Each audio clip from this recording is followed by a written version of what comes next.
अभी क्या हुआ कि जो पहले बैच में आ गया वो जाना ही नहीं चाह रहा था। जाना नहीं चाह रहा। देखिए वैसे तो हमारे 160 देशों में अनुयायी है। जी जी। 30 अप्रैल साहब का बाबूजी महाराज का जन्मदिन है, तो उसके भी 2 बैच अभी उन्होंने अनाउंस कर दिए। अच्छा, 2 गए। हाँ, ये साहब की प्रेरणा से आगे बढ़ती गई चीजें, जैसे नदी है ना, और नदी बहती जाती है और रास्ता बनता अत्याचार जाता आता चला है, जाता। वो यहाँ पे इस प्रोजेक्ट पे हुआ।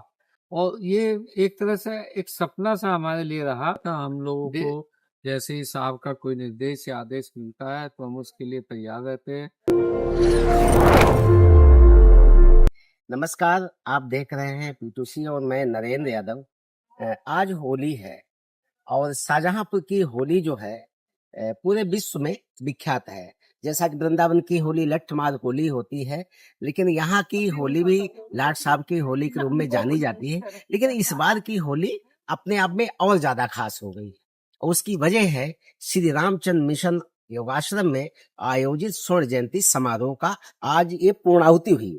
20 दिवसीय ये अनुष्ठान था, विश्व स्तरीय महाकुंभ था। तो ध्यान साधना का तो आज ये पूरे एक बहुत ही सफलता के उच्च आयाम तक जो ये पहुंचा है।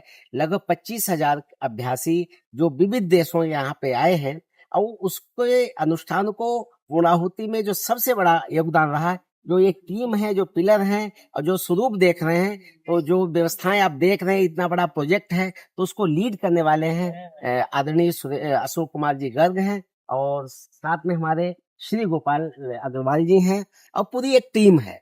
तो आज ये हम जानना चाहेंगे, इतना बड़ा कार्यक्रम ये बिना परम सत्ता की कृपा से संभव नहीं हो सकता है।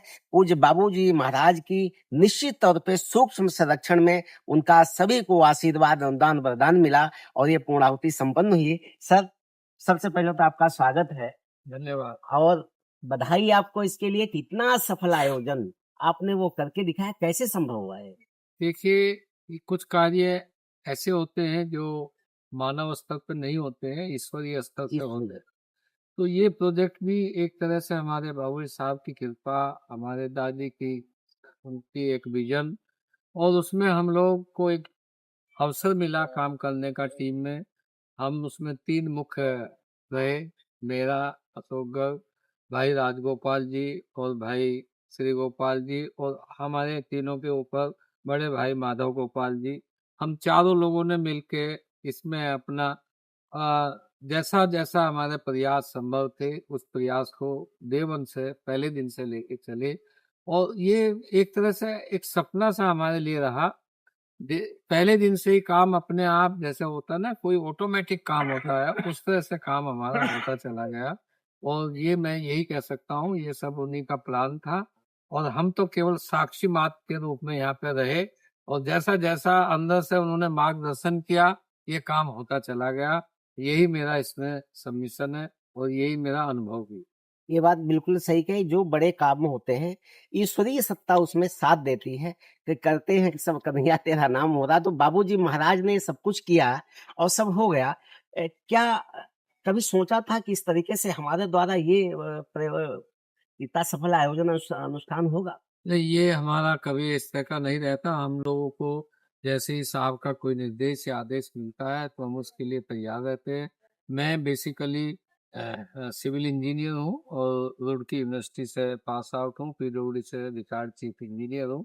तो मुझे यहाँ पे मिशन में काम करने का मौका 99 से मिला हुआ है, 97 से, जब से बाबूजी महाराज का आश्रम चेन्नई में बना है तब से उन्होंने मौका दिया। इससे पहले मैं रतलाम में एक फॉरेस्ट डिपार्टमेंट का प्रोजेक्ट चल रहा है, 2000 एकड़ का प्लांटेशन का, वो काम चल रहा था, तो मैं वहां से होके आया था। तो 27 अप्रैल को हमारे साहब दादी का फोन आया और उन्होंने कहा कि भाई वहाँ पे शाहजहांपुर में हमारे आश्रम के 50 साल हो गए हैं, तो हम इसको सेलिब्रेट करना चाहते हैं। मैंने कहा साहब, इससे खुशी की कोई बात ही नहीं है। और उसके बाद उन्होंने वहाँ पे आने के लिए बोला, खाना, तो मैं खाना चला गया। तो 28 तारीख को उनसे चर्चा हुई, 29 तारीख को, और उसी में उन्होंने माधव भैया को भी फोन लगाया और बोला देखो माधव, ये अशोक गर्ग आ रहे हैं, ये काम करना है। और माधव भैया के निर्देशन में राजगोपाल भैया, श्री गोपाल भैया, हम तीनों ने एक तरह से ये काम शुरू हुआ और काम होता चला। हमने कभी नहीं सोचा था। ये सृजन का काम अपने आप में भगवान विश्वकर्मा के तरीके से, क्योंकि आप तो इंजीनियर हैं, हाँ, भगवान विश्वकर्मा की प्रतिवर्ष पूजा करने का भी सौभाग्य मिलता है। हाँ। तो ये जो स्वरूप आया कि मतलब कैसे, क्या उस समय क्या दिव्य शक्तियों ने काम किया? क्योंकि जो भौतिकवाद में हम करते हैं, लेकिन जब कोई अध्यात्म का काम करते हैं तो स्वतः ही काम होता। कुछ ऐसे अनुभव अपने साझा करें। मेरे इसमें इस प्रोजेक्ट में हम लोगों का शुरू में कोई ऐसा आइडिया नहीं था कि क्या क्या काम होना है। क्या क्या काम होना है? ये हम लोगों को किसी को आइडिया नहीं था, सिर्फ एक अंदाजा था कि हमको एक टॉयलेट ब्लॉक बनाना है और थोड़ा जो अपनी के सामने बाबूजी महाराज के टाइम की डॉर्मेट्री थी इसकी, मतलब जैसे लगाई पुताई हाँ, लगाई करनी है। बड़े। परंतु ये साहब की प्रेरणा से आगे बढ़ती गई चीजें, जैसे नदी है ना, और नदी बहती जाती है और रास्ता क्या बनता जाता जाता है, जगह वो यहाँ पे इस प्रोजेक्ट पे हुआ। हम लोग तीनों बैठते थे, तीनों के पीछे कोई ना कोई मोटिवेटिव पोस्ट थी, आपस में डिस्कस करते थे। हमारा कोई दिन ऐसा नहीं गया जो हम तीनों 1-2 घंटा ना बैठे हो, और उसमें कुछ ना कुछ आइडिया आते थे। परंतु वो आइडिया जो भी आते थे हम हेडक्वार्टर को शेयर करते थे। लकीली वो मालिक की कृपा से वो भी एक्सेप्ट हो जाते थे। तो ये आप देख रहे हैं जो बाबूजी मार्ग जो पल बना है, इसके बारे में यदि जानकारी, इसमें क्या था पहले, ऊपर कमरे थे और साइड में टॉयलेट सामान्य था। सामने, और नीचे इसमें डॉर्मेट्री थी। तो सारी दीवारें हटाई गई, नई दीवारें बनाई गई, और इसमें बहुत सारे गर्डर हमने लगाए ताकि हमारा स्ट्रक्चर सेफ रहे। और ये हमारे साहब का विजन था कि जो भी काम हो वो हाई लेवल का हाई काम लेवल, हो। उनका एक ही उच्च कहना था गुणवत्ता। कि उच्च गुणवत्ता, इंटरनेशनल लेवल के स्टैंडर्ड्स के काम हो। और मैं समझता हूँ कि जो लोगों का फीडबैक है, आप लोगों का फीडबैक है, उनकी कृपा से उस लेवल का काम हो सकता है। थोड़ा 19-20 कम रहा हो, पर कोशिश यही रहेगी उसी लेवल का काम हो जाए और लोगों को, सबको आराम मिले। और हमारा जो साहब का संकल्प था 5 भंडारे करने का, वो उनकी कृपा से पूर्ण हो। और उम्मीद है जितने भी यहाँ पे हमारे अनुयायी आए हैं, भाई बहन आए हैं, उनको शायद ही ऐसा कुछ अनुभव रहा हो, कटु अनुभव रहा हो कि जिसमें उनको तकलीफ हुई हो सकता है इतनी बड़ी गैदरिंग में किसी का कोई इशू रहा हो। तो कोशिश यही थी कि सब कंफर्ट जोन में रहें और अपना कंफर्ट मालिक की याद में रह के इस भंडारे को पूरा करके जाए, ताकि जो पर्पज से दिव्य शक्तियां जिन्होंने बाबूजी महाराज, लाला जी साहब और अपने दादाजी, चारी साहब, जिनका एक विजन था कि शाहजहांपुर में किस तरह का समागम हो, 20, ये हमारा मैक्सिमम दिवस का भंडारा हुआ है हमारे मिशन की हिस्ट्री में, जो 12 फरवरी से लेकर 2 मार्च तक चला है। अभी जनरली 2 भंडारे 3 भंडारे जरूर हुए, पर इतना लंबा टेंडोल का नहीं हुआ और इतना सुगमता से हुआ है कि ये तो हमारे जो लोग गए वही बखान कर सकते हैं। और हम भी सबके टच में रहे हैं, तो किसी का ऐसा कोई मेजर इशू नहीं आया जिसको ये लगे कि भाई हमको यहाँ के बड़ी दिक्कत हुई है कुछ भी। थोड़ा 19-20 तो इतने उसमें होता ही है कुछ ना। अभी हमारे लास्ट भंडारे में करीब 1000 लोग बिना बताए आ गए। अब आप समझिए जहाँ पे 4000 की कैपेसिटी हो और वहाँ पे एकाएक 1-1.5 लोग एक्स्ट्रा आ जाए, पर उनकी कृपा वो भी एडजस्ट हो गए, वो भी होके गए, वो भी बड़े सहज खुशी भाव होके से। गए। तो इसलिए एक तो सबसे बड़ी बात क्या है कि यहाँ पे जो भी अभ्यासी आता है उसका मनोभाव दूसरा होता है। दूसरा, उस मनोभाव के तहत ही सब अपने आप में एडजस्ट करते हैं। आपने यदि देखा है, आप तो डेली आ रहे शायद, आपने देखा कोई किसी के पीछे कोई ऐसा नहीं कि पुलिस मैनेजमेंट है, कोई कुछ, सब आत्मानुशासन, सब आत्मानुशासन। स्वतः मैनेजमेंट था किसी का। इतनी भीड़, इतने में धक्कम कुंभ में कुछ भी स्टैम्पेड नहीं। हो जाता है, कहीं कुछ हो जाता है, सब अपना तरीके से खा रहे हैं, रह रहे हैं, नहा रहे हैं, धो रहे हैं। मतलब बड़ा स्मूथली ये हमारे लोगों का भी सहयोग है जो आए हैं, जिन्होंने इस व्यवस्था के तहत रह के अपने भंडारे को पूर्ण किया।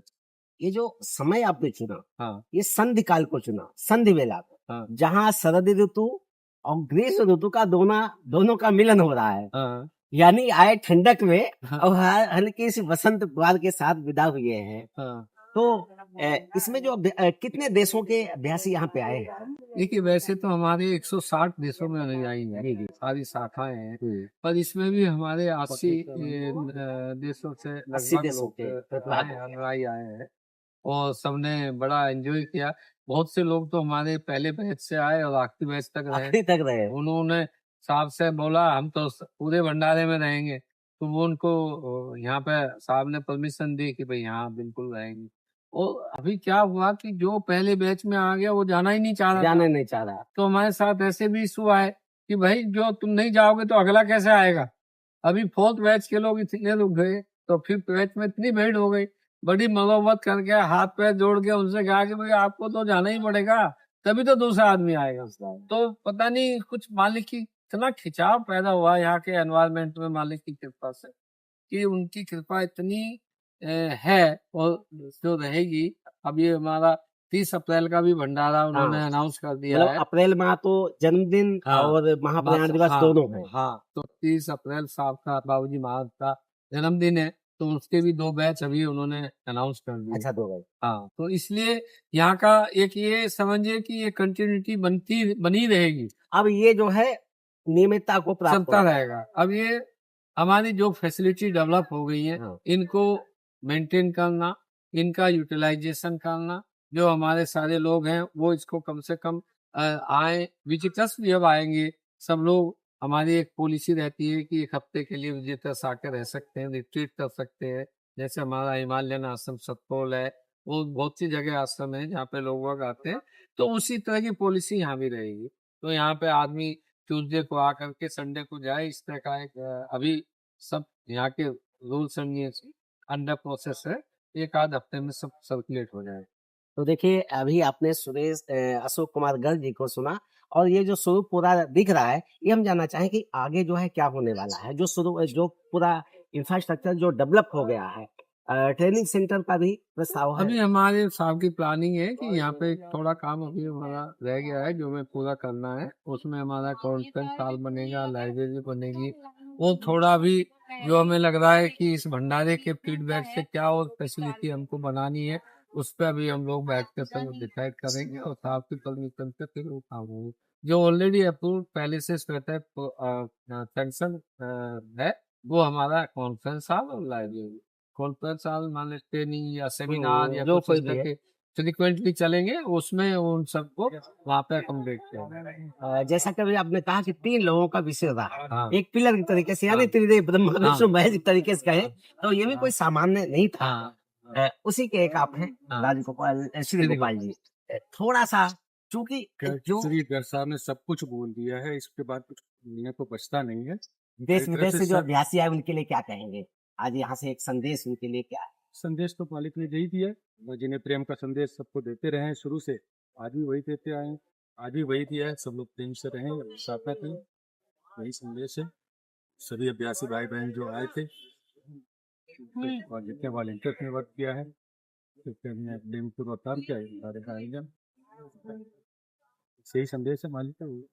तो देखो अभी आपने सुना, कहने को बहुत कुछ है, कुछ ऐसे कार्य होते हैं शब्द कम पड़ जाते हैं, और यही श्री रामचंद्र मिशन आश्रम जो यहाँ तो पुरुषार्थ है बाबूजी महाराज का, लाला जी महाराज का, और जो सूक्ष्म संरक्षण में उनका सभी को आशीष मिला, अनुदान वरदान मिला, और जिस भावना से और जिस समर्पण भाव से यहाँ सभी के प्रबंधन ने और अभ्यासी भाइयों ने, स्वयं सेवकों ने जो यहाँ काम किया है, तो हम तो लगातार कवरेज करते, किसी के मन से एक निगेटिविटी आप कह रहे हो ना, किसी के मन से लगा ही नहीं, तो ये अपने आप में बहुत बड़ा है। तो आपको हमारे चैनल की तरफ से बहुत बहुत बधाई सफल आयोजन के लिए। और जो भी अभ्यासी और जो भी हमारे बंधु देख रहे हैं, तो P2C चैनल पे गतिविधि हर मिलती रहेगी, और बाबूजी महाराज की एक प्रेरणा है। यहीं से हमारी शुरुआत हुई थी श्री रामचंद्र मिशन आश्रम से पत्रकारिता की 1997 में, तब अवैतनिक, उसके बाद में 27 वर्ष दैनिक जागरण, और आज 28वें साल में